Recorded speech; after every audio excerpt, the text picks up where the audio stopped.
नमस्कार, मैथ संकल्प YouTube channel में मैं चंदन सिंह आपका वेलकम करता हूं। और हम लोग पढ़ रहे थे डिस्काउंट। आज डिस्काउंट में हम लोग इक्विवेलेंट बट्टा के बारे में, इक्विवेलेंट डिस्काउंट या समतुल्य बट्टा के बारे में जानेंगे। इसमें काफ़ी कुछ है आपको सीखने के लिए, आप देखते रहिए। और तो सबसे पहले इक्विवेलेंट डिस्काउंट होता क्या है, तो आप कहीं मॉल या मार्केट में कहीं गए होंगे तो वहाँ पे बट्टा का दर लिखा रहता है कि 50% प्लस 50%, यानी दो क्रमिक छूटें आपको दी गई हैं, 50% प्लस 50%। तो दो क्रमिक छूटों के बराबर एक ही छूट को हम लोग इक्विवेलेंट बट्टा कहते हैं। इक्विवेलेंट बट्टा कहते हैं। कहने का मतलब ये है कि अगर 100 रुपये की वस्तु थी, 100 रुपये की वस्तु थी, इस पर 50% की छूट दी गई, यानी वस्तु कितने में दी गई आपको, 50 रुपये में। और अगेन कह रहा है कि प्लस 50% का छूट है, मतलब ये हुआ कि अगली बार इस 50% का 50% छूट मिलेगा, यानी वस्तु कितने मिली आपको, तो 25 रुपये में। 100 का वस्तु कितना में आपको मिला है, तो 25 रुपये में। इसी को हम लोग एकल बट्टा के रूप में लिखना चाहेंगे तो डायरेक्ट हम इस बात को कहते हैं कि 100 की वस्तु 25 में मिली, यानी छूट कितनी मिली होगी, तो 75% की छूट मिली होगी। यानी कि दो अलग अलग 50% प्लस 50% की छूट के बराबर जो बट्टा होगा वो 75% होगा। और 50 प्लस 50% की छूट के बराबर अगर कोई बट्टा, एकल बट्टा निकल के आ रहा है तो इसी को हम लोग एकल बट्टा भी बोलते हैं, समतुल्य बट्टा भी बोलते हैं, या इंग्लिश में बोलेंगे तो इक्विवेलेंट डिस्काउंट बोलेंगे। तो दो या दो से अधिक क्रमागत बट्टों पर मिलने वाली एकल बट्टा को ही हम लोग इक्विवेलेंट डिस्काउंट या एकल बट्टा या समतुल्य बट्टा कहते हैं। तो इसको हम लोग समझते चलते हैं कितने तरीके से हम इन एकल बट्टा को या इक्विवेलेंट डिस्काउंट के क्वेश्चन को हम लोग बना सकते हैं। तो आपके एग्जाम के लिए तो या तो दो देगा डिस्काउंट, क्रमिक 2 छूटें देंगे, या क्रमिक 3 छूटें देंगे, इससे ज़्यादा देता नहीं है। तो पहला चीज़ ये ध्यान रखिएगा, यदि क्रमिक 2 छूटें मिल रही हैं तो 2 छूटों का मतलब क्या हो गया, तो X%, और माइनस इसलिए लिख रहे हैं क्योंकि ये डिस्काउंट है, आप नहीं भी लिखिएगा। और क्रमिक बट्टा लिखिए तो X% और Y% की 2 क्रमिक छूटें हैं, ये 2 क्रमिक छूटें हैं। और यहाँ पे 3 क्रमिक छूटें भी हो सकती हैं, तो X%, Y% और Z% की 3 क्रमिक छूटें हैं, कि 3 क्रमिक छूटें हैं। तरीका क्या होगा बनाने का, अगर इसका हमको एकल बट्टा निकालना पड़ेगा या फिर समतुल्य बट्टा निकालना पड़ेगा तो हम लोग 2 तरीके से निकाल सकते हैं। पहला जो तरीका बनेगा वो ये बनता है कि छूट है, तो पहला तो चूँकि X% है, फिर उस पर Y% है, तो आप सक्सेसिव तरीके से भी इसको बना सकते हैं। यानी सक्सेसिव तरीके से कहने का मतलब है कि X% और ये भी छूट है तो ये Y%, और ये माइनस माइनस मल्टीप्लाई हो क्या हो जाएगा, तो प्लस, तो XY बटा 100%, ये भी आप लिख सकते हैं। तो एक तो समतुल्य बट्टा निकालने का ये तरीका, पहले इसको सिखा लेते हैं फिर उसको सिखाएंगे। एक तो समतुल्य बट्टा निकालने का ये तरीका हो गया। दूसरा, मैं बार बार परसेंटेज में, प्रॉफिट लॉस में हर बार समझाता रहा हूँ कि अगर आप सक्सेसिव वाले क्वेश्चन को ऐसे लिख सकते हैं तो आप इसको ऐसे भी लिख सकते थे कि क्रमिक छूट, और इसके बराबर क्या हो जाएगा, तो मान लीजिए कि ये जो इसका इक्वेशन आया वो Z आ गया या फिर A% आ गया, और ये आएगा माइनस में, ध्यान रखिएगा ये आएगा हमेशा माइनस में, यानी कि बट्टा जो होगा वो A% का बट्टा होगा। ये इसी को हम लोग क्या कहेंगे, तो इसी को हम लोग कहेंगे समतुल्य बट्टा या इक्विवेलेंट डिस्काउंट। समतुल्य बट्टा मतलब 2 अलग अलग बट्टा न देके, X% और Y% बट्टा न देके इनका एकल बट्टा देना चाहेगा तो वो A% का बट्टा होगा। दूसरा ये कि आप ध्यान ये रखिएगा कि अगर आप इसको ऐसे लिख सकते, इसको आप सक्सेसिव में ऐसे भी लिख सकते थे कि कोई वस्तु है और मान लेते हैं कि हम लोग 100 रुपये की वस्तु है, और इस पर बट्टा जो दे के रखेगा हमको, इस पर जो बट्टा देखे, ये MRP है, या इसको आप MRP लिख लीजिए, छूट हमेशा MRP पर मिलेगा, ये MRP है। तो पहला बट्टा जो होगा वो 100 माइनस X% का होगा, और दूसरा बट्टा जो होगा वो 100 माइनस Y% का होगा। और यहाँ पे जो भी वैल्यू आएगा, यहाँ पे हमारा जो भी वैल्यू आएगा वो हमारा क्या आएगा, तो सेलिंग प्राइस आएगा। हमारा क्या आएगा, तो सेलिंग प्राइस आएगा।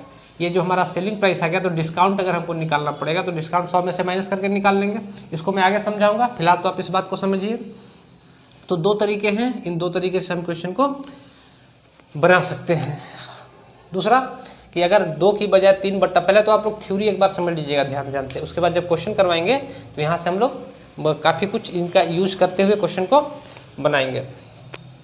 अगला जो है, ऐसा हो सकता है कि आपको 2 की बजाय 3 क्रमिक छूटें दे के रखे गई हो, 2 की बजाय 3 क्रमिक छूटें दे के रखी, और छूट कौन कौन सी है, तो x% की, y% की और ये z% की। तो हमारे पास तरीका क्या होगा बनाने का कि पहला तो x% की छूट है, फिर y% की और z% की छूट है। इनका एकल बट्टा क्या होगा, तो पहले इन तीनों में से किन्हीं 2 को आप ले लीजिएगा। तो x% माइनस y% और माइनस माइनस गुना हो क्या हो जाएगा, तो प्लस, तो xy/100। और ये मान लीजिए हमारे पास आ गया कितना, तो माइनस का a%। अगला बार जब हम लोग बट्टा निकाल रहे होंगे तो ध्यान रखिएगा कि जैसे अगर हम लोग इस तरीके से क्वेश्चन को बनाएंगे, इस तरह से क्रमिक बट्टा अगर समतुल्य बट्टा निकालेंगे तो एक बार में हम लोग 2 ही को ले सकते हैं, हम लोग तीनों को एक बार में ले नहीं सकते। ऐसा मत कीजिए कि x% minus y% minus z%, तो आपका गलत हो जाएगा। एक बार में किन्हीं 2 को, और 2 का जो रिजल्ट आएगा यहाँ पे, इन दोनों का जो रिजल्ट आएगा उसको, और एक बचा हुआ जो टर्म होगा, बटा हुआ जो डिस्काउंट होगा, उसको हम लोग एक साथ लिखते हैं। तो यहाँ पे हम लोग लिख सकते हैं कि a% माइनस z% और यहाँ पे प्लस AZ बटा, और यहाँ पे मान के चलिए कि आगे आपका B%। तो यहाँ पे जो हमारा समतुल्य बट्टा होगा, समतुल्य बट्टा जो होगा वो A% ना होके B% होगा। ध्यान रखिएगा, अगर 3 दे के रखे गए हैं तो आपको समतुल्य बट्टा निकालने का ये तरीका बनेगा इस वाले तरीके से, और दूसरा तरीका ये बनेगा। ये तो पहला तरीका हो गया। दूसरा तरीका सक्सेसिव भी बनता है, तो MRP इंटू 100 माइनस x बटा 100 इंटू 100 माइनस y बटा 100 इंटू 100 माइनस z बटा 100 बराबर यहाँ पे क्या आ जाएगा, तो SP आ जाएगा, सेलिंग प्राइस आ जाएगा। उम्मीद है तो आप लोग को ये तरीका और ये तरीका, दोनों तरीके ध्यान रखने हैं। कुछ क्वेश्चंस इस तरीके से आसान बनेंगे, कुछ क्वेश्चन इस तरीके से आसान बनेंगे। तो हम लोग को यही देखना है कि जब हम लोग तरीका लगाए, हालांकि 3 जब डिस्काउंट देगा आपको, 3 क्रमिक अगर छूटे दे के रखेगी तो ये तरीका ज़्यादा अच्छा बनता है। 2 वाला में आप चाहे ऐसे बना लीजिए, चाहे सक्सेसिव से बना लीजिए, ज़्यादा कोई फ़र्क नहीं पड़ेगा। तो उम्मीद है ये बात आपको समझ में आई होगी। आइए इन पर कुछ क्वेश्चन हम लोग करते हैं, और इनमें अभी बहुत सारी बातें हैं जो आपको सीखनी है। हो सकता है कि एक वीडियो में कंप्लीट ना हो, तो इसके बाद भी वीडियो आपको इसी पर मैं बना दूंगा।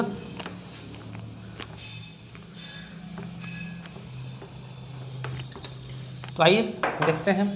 जैसे एक क्वेश्चन है इसमें, आज तो बेसिक ही चलेगा इसका। तो कह रहा है कि 10% और 20% का समतुल्य बट्टा बताइए। ध्यान से समझते चलिएगा कि 10% और 20% का समतुल्य बट्टा का equivalent discount, equivalent ED, equivalent discount के लिए हम रिप्रेजेंट कर रहे हैं, का इक्विवेलेंट डिस्काउंट बता दीजिए। तरीका क्या होगा, तो पहला तरीका तो यही है कि माइनस 10% माइनस 20%, चूँकि डिस्काउंट एक माइनस नेगेटिव टर्म है इसीलिए हम लोग इसको माइनस लेंगे, कुछ ना कुछ छूट दे रहा है, और माइनस माइनस मल्टीप्लाई कितना हो जाएगा, तो प्लस बाई 100, ये कट गया तो ये हो जाएगा कि माइनस 30% प्लस 2% बराबर कितना हो जाएगा, तो माइनस का 28%। यही हमारा क्या होगा, तो इक्विवेलेंट डिस्काउंट होगा, और यही हमारा आंसर हो जाएगा। यानी 10% और 20% के 2 अलग अलग छूटों की बजाय, इक्विवेलेंट डिस्काउंट का मतलब यही होता है कि 10% और 20% की 2 अलग अलग छूटों की बजाय हमको सीधे 28% का डिस्काउंट मिल जाएगा। तो ये बात और ये बात, दोनों बातें बराबर हैं, दोनों बातें बराबर है। दूसरा तरीका क्या होगा इसका निकालने का, तो हम लोग कह सकते हैं कि MRP और MRP यहाँ पे अगर मान लीजिएगा तो यहाँ पे 100 दे सकते हैं कि 100 रुपीज़ का था, और बोला कि 10% और 20% डिस्काउंट अगर हम लोग लेके चल रहे हैं, अगर इसका इक्विवेलेंट निकालना है तो 10% तो 100 माइनस 10 बाई 100 इंटू 100 माइनस 20/100। तो यहाँ से आप देखिएगा कि 100 से 100 कट गया, यहाँ पे हो जाएगा 90/90 इंटू 80/100, और ये काटेंगे हम लोग तो ये हो जाएगा 9×8 = 72। और ध्यान ये रखिएगा कि ये जो 72 आ रहा है वो हमारा SP आ रहा है, सेलिंग प्राइस आ रहा है। ये हमारा क्या आता है तो SP आता है। तो डिस्काउंट कितना मिलेगा तो 100 MRP था, तो 100 का सामान 72 में बिका है, तो डिस्काउंट कितना मिला तो 28% का। डिस्काउंट कितना मिला तो 28% का। तो दो तरीके हैं आपको क्वेश्चन बनाने के। पहला तो आप ऐसे बना सकते थे, दूसरा कि आप इस क्वेश्चन को सक्सेसिव मेथड से भी बना सकते थे। यहाँ पे सिर्फ आपको सक्सेसिव वाले में ध्यान रखना है कि इसके बराबर में जो भी आएगा वो सेलिंग प्राइस आएगा। इस बराबर में क्या आएगा, सेलिंग प्राइस आएगा, और आपको 100 माइनस आपको इसमें से करना पड़ेगा, तब जाके आप यहाँ पे एकल डिस्काउंट निकाल पाइएगा। उम्मीद है ये बात आपको समझ में आई होगी। आइए, अगर हमसे क्वेश्चन में ये कह रहा होगा एक ही बजाय 3 डिस्काउंट देकर रखेगा, जैसे हमसे कहेगा कि 10%, 20% और 30% का एकल बट्टा बता दीजिए। क्वेश्चन क्या है कि 10%, 20% और 30% का इक्विवेलेंट डिस्काउंट हमको बता दीजिए। इक्विवेलेंट डिस्काउंट बता दीजिए। तरीका क्या होगा तो पहला तरीका जो आपका है, बाकी आप लोग घर पे बना के देखिएगा। 2 क्वेश्चन मैं इस पर बता दे रहा हूँ, बाकी इन पर लैंग्वेज पे कैसे क्वेश्चन आएंगे वो नेक्स्ट वीडियो में ही बता पाएंगे। अभी मैं इक्विवेलेंट डिस्काउंट में जितनी बातें हो सकती हैं, जितनी बातें बताई जा सकती हैं, सारा मैं आपका थ्योरी कंप्लीट कर दे रहा हूँ। तो -10% और -20%। ध्यान ये रखिएगा कि आप -10 -20 भी ले सकते थे, -10 और -30 भी ले सकते थे, -20 और -30 भी ले सकते थे, यानी इन तीनों में से किन्हीं 2 को आप ले सकते थे, इससे कोई फर्क नहीं पड़ेगा क्वेश्चन में।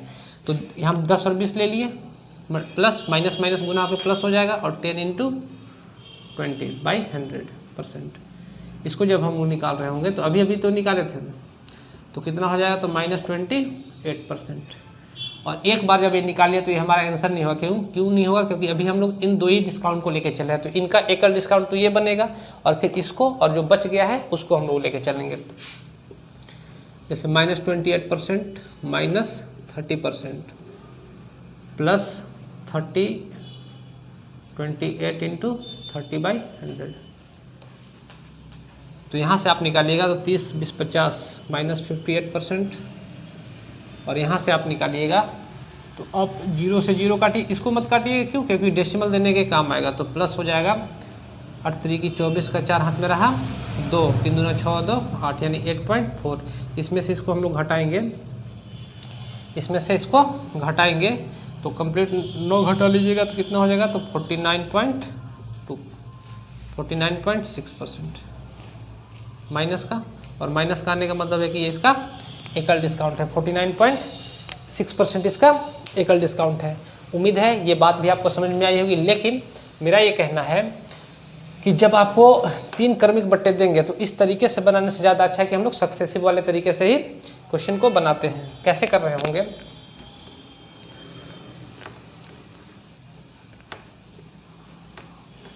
हम लोग क्वेश्चन को तो MRP हम लोग 100 ले लेते हैं इंटू 10%। अच्छा, एक बात का और ध्यान रखिएगा, पीछे छूट गया था, यहाँ आप लोग समझिएगा। जैसे 10% तो 100 माइनस 10 करेंगे तो 90%। तो चाहे तो आप इसका फ्रैक्शन भी लेके चल सकते हैं। जैसे 10% का फ्रैक्शन कितना बनेगा, जैसे अगर आप यहाँ पे लिखिएगा 100 माइनस 10/100, तो आप इसको आप ऐसा भी लिख सकते हैं कि 90/100, और इसको लिख सकते हैं 9/10 कट के। तो डायरेक्ट हम फ्रैक्शन वैल्यू को ले लेंगे 10% का। 10% का फ्रैक्शन वैल्यू कितना बनेगा तो 1/10, यानी 10 पर 1 की छूट है, तो ये वैल्यू कितना होगा तो 9/10। और पीछे काफ़ी कुछ सिखा चुके हैं। 20% का फ्रैक्शन कितना होगा तो 20% का फ्रैक्शन होता है 1/5, यानी कि 1 छूट देगा 5 पर, तो 4/5। और 30% का फ्रैक्शन कितना होगा तो 30% का फ्रैक्शन बन जाएगा 3/10, 10 पर 3 की छूट देगा तो होगा कितना तो 3/10। ध्यान ही रखिएगा कि 10% का फ्रैक्शन कितना बनेगा तो 1/10, यानी 10 पर 1 की छूट दे के रखा है, यानी समान वस्तु बेची कितनी में गई तो 9/10 में। अगेन 20% का फ्रैक्शन कितना बनेगा तो 1/5, तो 5 पर 1 की छूट दे के रखा है, यानी कि वस्तु बेची कितनी गई में तो 4 में, 4/5 में। और 30% का फ्रैक्शन बनेगा 3/10, यानी 10 पर 3 की छूट दे के रखी गई है। तो वस्तु बिकी कितने में जाएगी, तो 7/10 में। इसको हम लोग इस जीरो से इस जीरो और इस जीरो से इस जीरो काट लेते हैं। यहाँ पे आप गुना कीजिएगा, यहाँ पे आप गुना कीजिएगा तो 9 चौका 36 और गुना कीजिएगा इसको तो कैलकुलेशन कीजिएगा तो वही आएगा। अब 7 चौक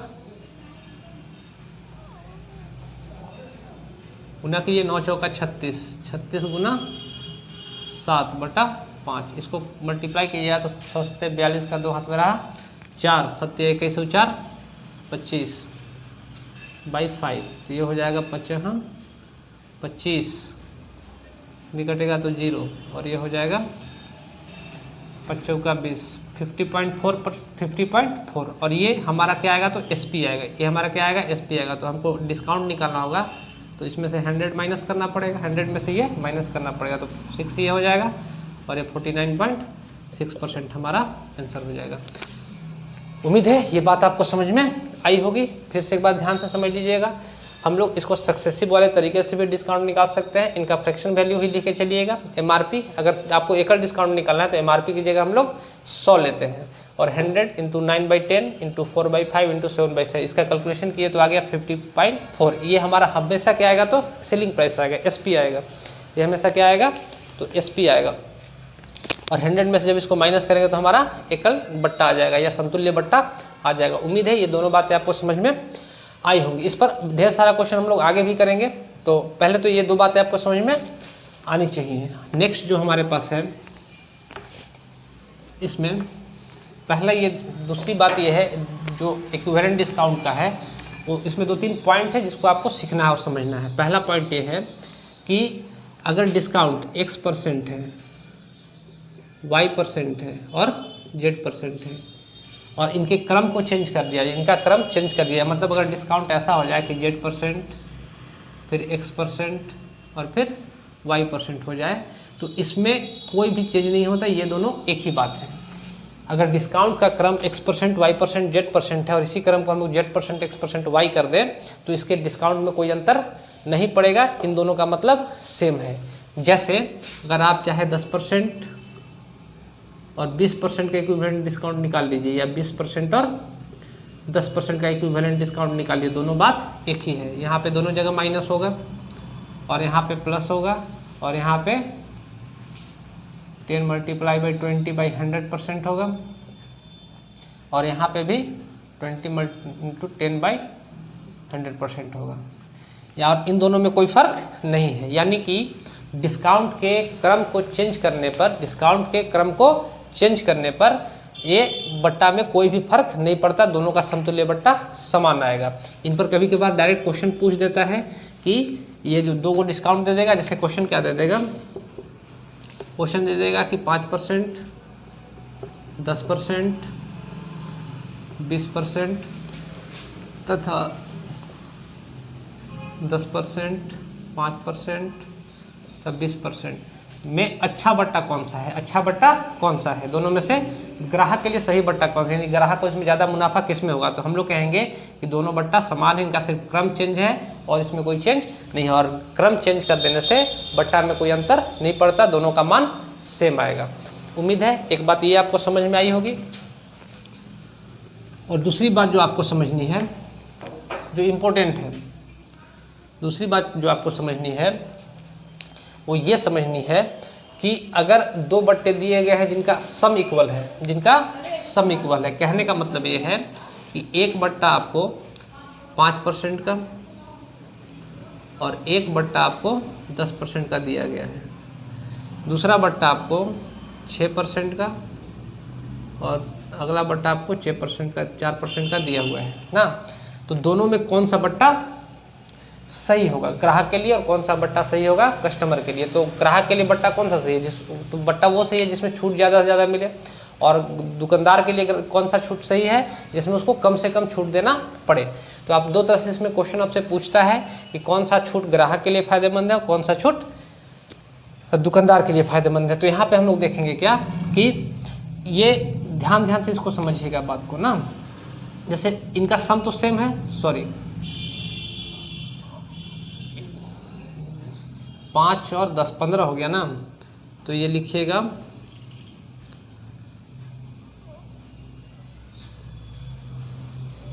8% और 7%, ऐसा लिखिएगा।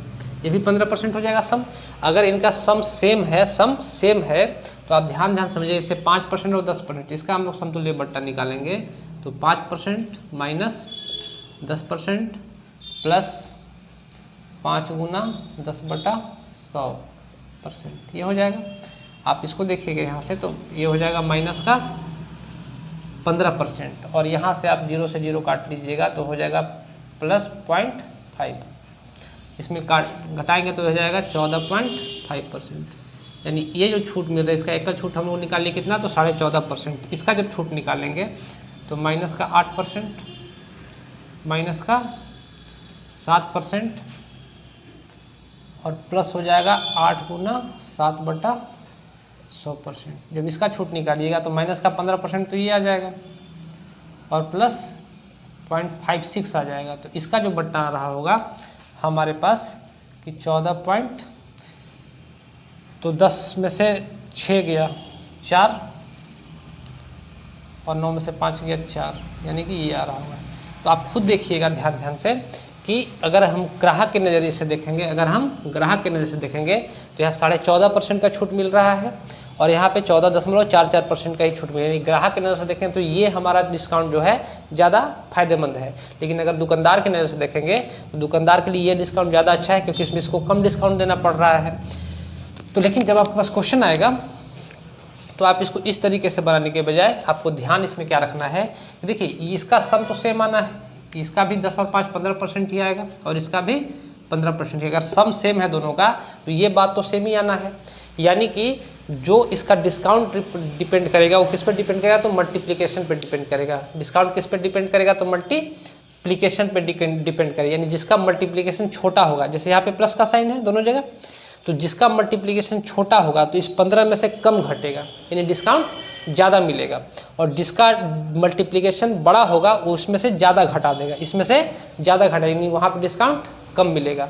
तो आप डायरेक्ट इस बात को भी समझ सकते थे कि हम यहाँ से जब क्वेश्चन को बनाएंगे कि कौन सा डिस्काउंट कस्टमर के लिए और कौन सा डिस्काउंट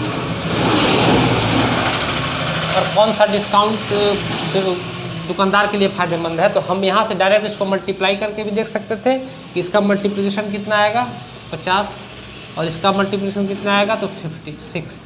तो जिसका मल्टीप्लिकेशन कम होगा वो ग्राहक के लिए ज़्यादा फायदेमंद होगा और जिसका मल्टीप्लिकेशन ज़्यादा होगा वो दुकानदार के लिए ज़्यादा फायदेमंद होगा। यानी कि अगर ग्राहक को चुनना होता तो इस वाले डिस्काउंट को चुनेगा, ज़्यादा फायदा मिलेगा, और अगर दुकानदार को चुनना होता तो ये वाला डिस्काउंट वो चुनेगा। तो यहाँ पे आपको इस बात का ध्यान रखना है, पहला चीज़। दूसरा, बहुत सारे टीचर ये भी बताते सिखाते हैं कि आप इनके डिफरेंस को भी देख सकते थे कि जिनके बीच ज़्यादा डिफरेंस है, जैसे इनके बीच डिफरेंस कितना है 5 का और इसके बीच डिफरेंस कितना है तो 1 का, इनके बीच डिफरेंस कितना है 1 का। तो ज़्यादा डिफरेंस वाला कस्टमर, आप लोग के पास नोट कॉपी होगा तो लिखिएगा कि ज़्यादा डिफरेंस वाला कस्टमर के लिए फेवरेबल होता है और कम डिस्टेंस वाला दुकानदार के लिए फेवरेबल होता है। कम डिस्टेंस वाला किसके लिए फेवरेबल होता है तो दुकानदार के लिए होता है। आइए एक क्वेश्चन जो आपके एग्जाम में आया हुआ है पिछले ईयर, वहाँ से हम लोग देख लेते हैं क्वेश्चन को। क्या कह रहा है कि निम्नलिखित बट्टा श्रेणियों में कौन ग्राहक के लिए और कौन दुकानदार के लिए सर्वाधिक फायदेमंद है। कह रहा है कि ऑप्शन देकर रखा है A, B, C और D।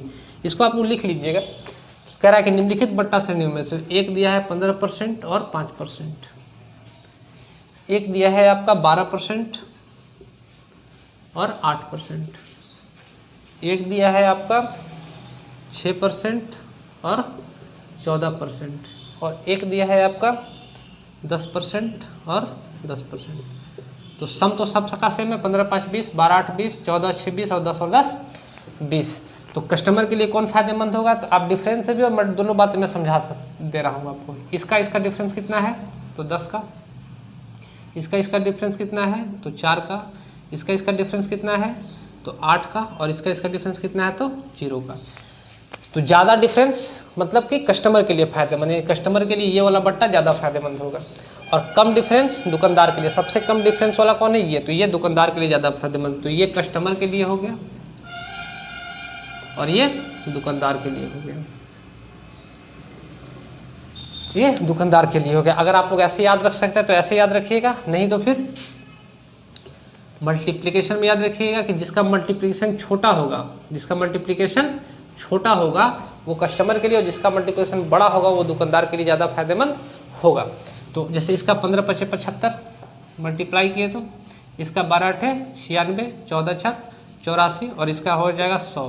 तो कम मल्टीप्लिकेशन वाला ग्राहक के लिए और ज़्यादा मल्टीप्लिकेशन वाला दुकानदार के लिए फायदेमंद होगा, दुकानदार के लिए फायदेमंद होगा। तो उम्मीद है आपको ये 2 बातें समझ में आई होंगी। तो आज के लिए इतना ही। ये वीडियो आपको कैसा लगा कमेंट्स करके ज़रूर बताइए, और एक क्वेश्चन आप लोग होमवर्क में लिख लीजिए, जैसा कि मैं आप लोगों को देता हूँ, पिछले वीडियो से ही देना शुरू किया है। तो एक होमवर्क में क्वेश्चन लिख लीजिए और इसका आप हमको जवाब दीजिएगा। कह रहा है कि 15% और 30% का इक्विवेलेंट हमको डिस्काउंट चाहिए, इक्विवेलेंट डिस्काउंट चाहिए। इसका आंसर आप हमको कमेंट करके बताइए। तो ये वीडियो आपको कैसा लगा अपना कमेंट जरूर बताइए, और ये कम से कम ये मत बताइए कि इसका आंसर कम से कम कमेंट करके जरूर बताइए। आज के लिए इतना ही, धन्यवाद।